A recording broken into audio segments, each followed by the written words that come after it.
ये सब जो हमारी प्रॉब्लम्स हैं, whether it's related to fear और सक्सेस और ये और वो, ये सारी चीजें, इन सब चीजों का जवाब आज से हजारों साल पहले भगवत गीता के अंदर एक लाइन में क्लियर तरीके से बताया हुआ है। प्रॉब्लम क्या है कि हमको वो लाइन समझ नहीं आई। मुझे भी समझ नहीं आई थी जब मैंने पहली बार सुनी थी। वो लाइन क्या है आप सबको पता होगा कि कर्म किए जा, फल की इच्छा मत कर।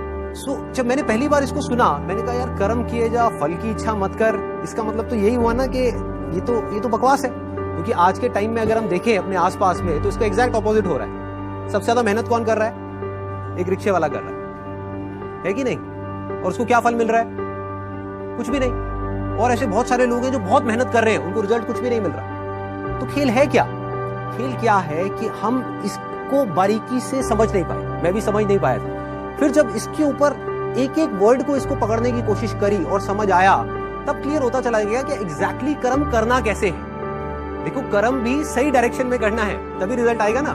सक्सेस यहां है, आप वहां भागे जा रहे हो। आप कह रहे हो यार मैं तो 10 साल से भाग रहा हूं, अभी तक मेरे को सक्सेस मिली नहीं। तो फंडा क्या है कि डायरेक्शन गलत है। कर्म गलत डायरेक्शन में हो रहे हैं। अगर कर्म सही डायरेक्शन में हो जाए तो प्रॉब्लम सॉल्व। अब देखिए क्या है, कितना आसान है कि हमारे सारे डर खत्म हो जाएंगे और पूरी तरह से खत्म हो जाएंगे। सक्सेस जो चाहिए, जितना चाहिए वो हमको मिल जाएगा। इसका मतलब कुछ लोग क्या निकालते हैं कि कर्म किए जा, फल की इच्छा मत कर, इसका मतलब कि फल नहीं मिलेगा, जबकि ये नहीं है। भगवत गीता में जब भगवान श्री कृष्ण उनको अर्जुन को बोल रहे हैं तो किस लिए बोल रहे हैं? लड़ाई को हारने के लिए, लड़ाई को जीतने के लिए?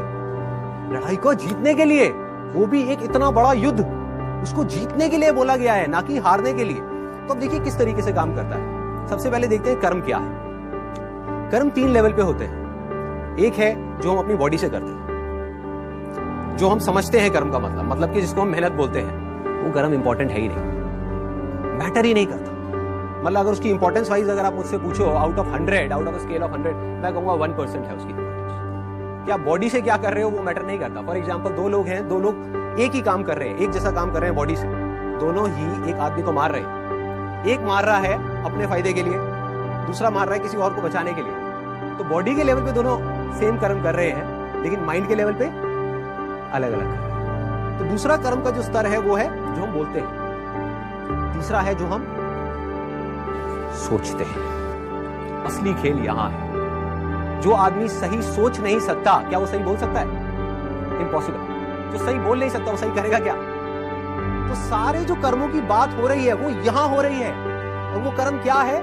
सोच के लेवल पे। और जिसकी सोच सही डायरेक्शन में हो गई, उसकी लाइफ सही डायरेक्शन में जानी उसको तो फल मिलना ही मिलना है।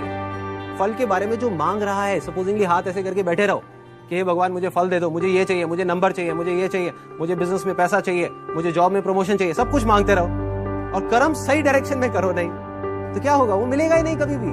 दूसरी तरफ से कुछ मत मांगो, लेकिन कर्म सही डायरेक्शन में करते चले जाओ, तो उतना मिलेगा जितना हम सब में से कोई सपने में भी नहीं सोच सकता।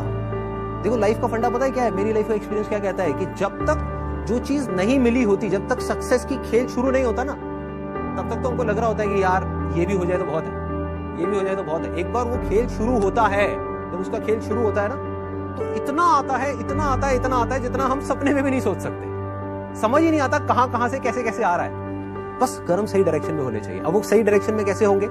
अगर मैं बुद्धि की स्तर की बात करूं, जो उसमें महाभारत में समझाया गया है, 2 जगह है जहां पे आप अपने माइंड को लगा सकते हैं। अपनी बुद्धि को हम 2 जगह पे लगा सकते हैं। सारा खेल माइंड का है। सबसे पहले तो ये हाथ पैरों के कर्मों से ऊपर उठना है कि हाथ पैरों से आप कुछ भी करते रहो, रियल लाइफ में उठा करके देख लो, वो मैटर नहीं करता। जो बोलते हो वो उससे ज्यादा मैटर करता है, लेकिन वो भी इतना मैटर नहीं करता। कोई आदमी बोलता तो बहुत बड़ी बड़ी बातें, जब करने की बारी आती है कुछ भी नहीं करता। ये अंदर कुछ और सोच रहा है, बोल कुछ और रहा है। जब ये तीनों चीजें सिंक हो जाती है, जो आप सोच रहे हो वैसे ही आप बोल रहे हो और वही आप कर रहे हो, तब मिरेकल्स होना शुरू हो जाता है। तब कुछ एक्स्ट्राऑर्डिनरी होता है, तब हिस्ट्री क्रिएट होती है, तब वो चीज होती है जिसके लिए सक्सेस बहुत छोटा वर्ड, सक्सेस से कुछ बहुत बड़ा हो जाता है, जो हमने सपने में भी नहीं सोचा।